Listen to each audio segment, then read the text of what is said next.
How's everyone doing today? What's up, man? Well, Brian on the front right here. Dead ahead. Straight in the front. All right, there we go. Obviously, after your last fight, it feels like you've never been more in demand, especially after your post-fight interview and stuff. So I guess, how's life been since that moment? Because we've seen the interviews, we've seen the memes and the fake tweets and everything. So just how's life been since that day? Man, I tell you, it's really been like a whirlwind. It it's been nonstop. You know what I'm saying? It's really it's been a blessing. You know what I'm saying? It's like everything I've worked for really coming to fruition. You know what I'm saying? It's like I really have the chance to really really take my career to the next level. You know what I'm saying? So it's been really cool. The fans have been amazing.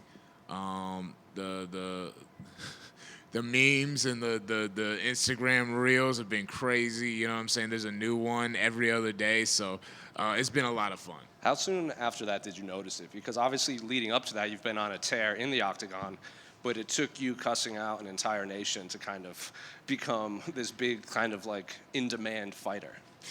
Well, I tell you, going into that fight, I really felt like I was teed up just with the way that they were like, on social media, like kind of like subliminally like pushing me. I felt like I was teed up to really pop off and take things to another level. But you know, life is crazy. You know what I'm saying?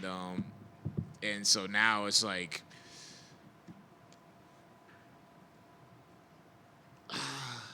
I mean, Yeah. it's cool. You know what I'm saying? It is what it is. You know what I'm saying? It was inevitable. It was always inevitable. I guess that's that's one of the things. It's like I always felt like I would get to where I'm at. You know what I'm saying? It was just a matter of when, not if. You know what I'm saying? Yeah, yeah. And in terms of the actual, your fighting career, like physically, how are you feeling? Because I think it's your second fight in 70 days, and you don't really get that quick of a turnaround going from that to another big pay-per-view. I mean, not in the UFC, but I mean, you got to remember how I got into the UFC. I was in the Ultimate Fighter house. You know what I'm saying? I had to fight 2 times in like 2 weeks. You know what I'm saying? So I mean, yeah, for sure. Like, it's a quicker turnaround since I've been in the UFC. But before I got into the UFC, I try to fight 4 times a year. That's always been my kind of prerogative. You know what I'm saying? So, nah, it definitely it is funny because it was kind of like I was like, damn, that's kind of a fast turnaround, but it's cool. You know what I'm saying? I feel amazing. I feel incredibly sharp. You know what I'm saying? Like physically off the rip. You know what I'm saying? There's definitely some aches and pains from the previous fight, but it's like everything's come together at the right time perfectly. You had said like you want to go to London, you want to go to Brazil, but now you're getting Randy Brown in Las Vegas. So I guess what do you make of Randy as an opponent? Randy's a great opponent. Definitely the best name that I've had up to this point. You know what I'm saying? He brings a lot of great things to the table. You know what I'm saying? Athletic dude, fast, has an unorthodox style.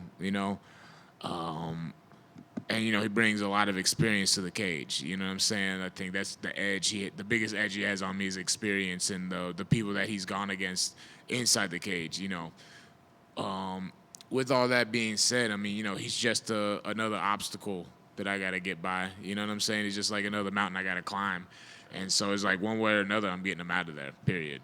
And another thing, like outside of your post-fight interview that kind of went viral is like your coach constantly slapping you when you had, and then we've seen like podcasters ask you to, do fans come up and they're like, can you slap me too? No, I'm waiting for it though. I can't wait to smack the shit out of a fan. You know what I'm saying? That'd be funny as hell. You know what I mean? Especially like I'm saying, if they ask for it, you know what I'm saying? I'm like not in like a mean way, but if someone's like, oh, hey, can you slap me up, like get person, I'm be like, of course. And then just last one for me. Can I get your thoughts on the co-main event? It's in your weight class between Shavkat and Ian Garry. Nah, that's a great fight. It's a great fight. 2 great fighters. It obviously it's not the title fight that it was. You know what I mean? But it just for me like it just makes me like excited for not only this week but next week as a welterweight. You know what I'm saying? There's a lot of great welterweight fights on this card.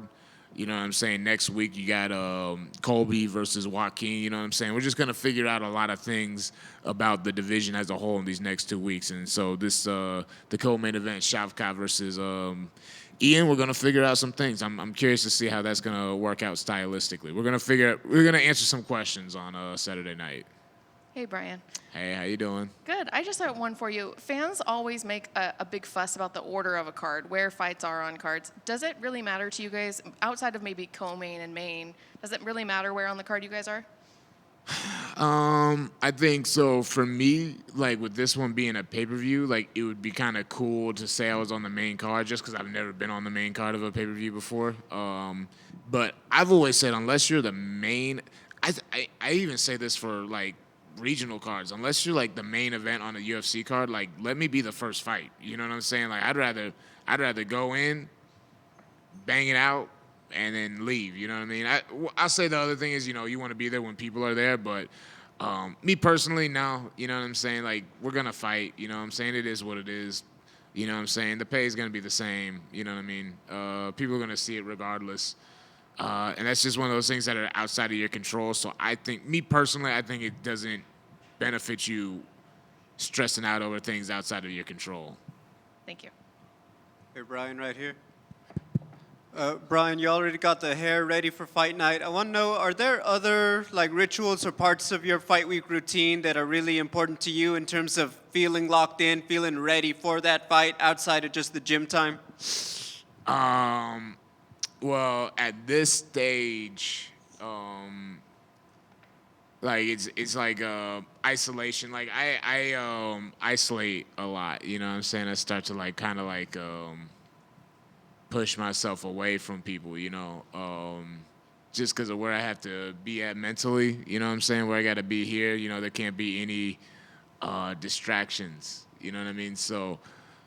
Like I just say, like I get progressively more and more isolated as the fight comes up. But now besides that, no, I got my hair cut, I got my dyed hair. You know what I'm saying? I got my drip on. You know what I'm saying? I'm feeling good. You know what I'm saying? You feel good, you fight good. You know what I'm saying? You fight good, you get paid good. You feel me? So that's all I'm trying to do.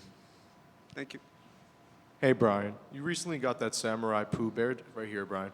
You recently got that Samurai Pooh Bear tattoo. Is that supposed to be a representation of your transition from Pooh Bear to the Butcher, or is there a deeper meaning behind that tattoo?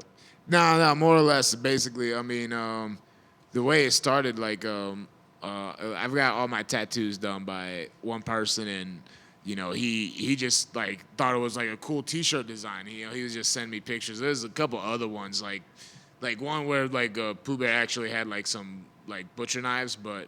That Samurai Pooh Bear, you know, like I mean, you see you got the dragon on the arms, you know what I'm saying? I got the lotus flowers on my other arm, you know. I'm a big Eastern culture guy. I'm a big samurai head, so I saw the Samurai Pooh Bear. I was like, that's perfect. You know what I'm saying? I need that on me. You feel me? So, yeah, no, it's definitely that's basically it. It's just kind of like symbolic of like that transition. You know what I'm saying? Like Pooh Bear is no longer Pooh Bear. You know what I'm saying? Like. Might look something similar, but it's a different thing altogether. Yeah, Pooh Bear turned into a killer now. Yeah. Bryan, you've represented Team Volk perfectly since winning the Ultimate Fighter. I know you learned a lot with your time with the champ. Do you both keep in touch, and would you ever consider having him in your corner? So I'm just a terrible communicator, period. Like I was literally just telling someone like that I was talking about someone else who I was on Team Volk with, but I'm a horrible communicator. You know what I'm saying? So if I send Volk messages, like he's always like really good about like responding. Like he's always been. Volk is the man. You know what I'm saying? I say it one time, I'll say it a million times. Volk is really the man. He's always been like super there for us, and always like willing to take time out of his day to like bless us with some knowledge or whatever. As far as being in my corner, like I got my my people set. We got like a routine, you know what I'm saying? Those are also my dogs, you know what I'm saying? Everyone in my corner, you know, Sensei Tom, that's my day one coach.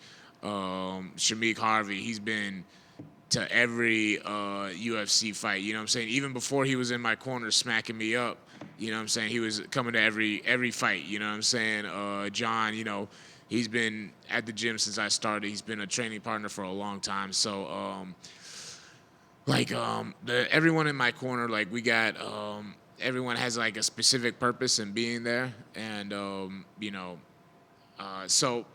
it's unfortunate. There's just not enough space. You know what I'm saying? That's the problem. We need to open it up. I'd love to have Volk in my corner. Damn it, Volk, we need to get the rules changed so you can be in my corner. You feel me? Fair enough. And if you were ever an Ultimate Fighter coach, who would you like it to be against?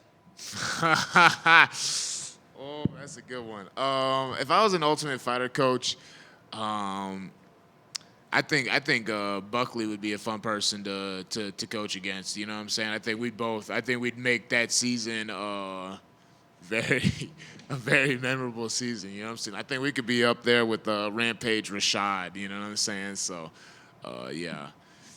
We'll get that figured out. You know what I'm saying? They need two new coaches for the season coming up. You know what I'm saying? So, we'll get that squared away. All right. Thank you guys.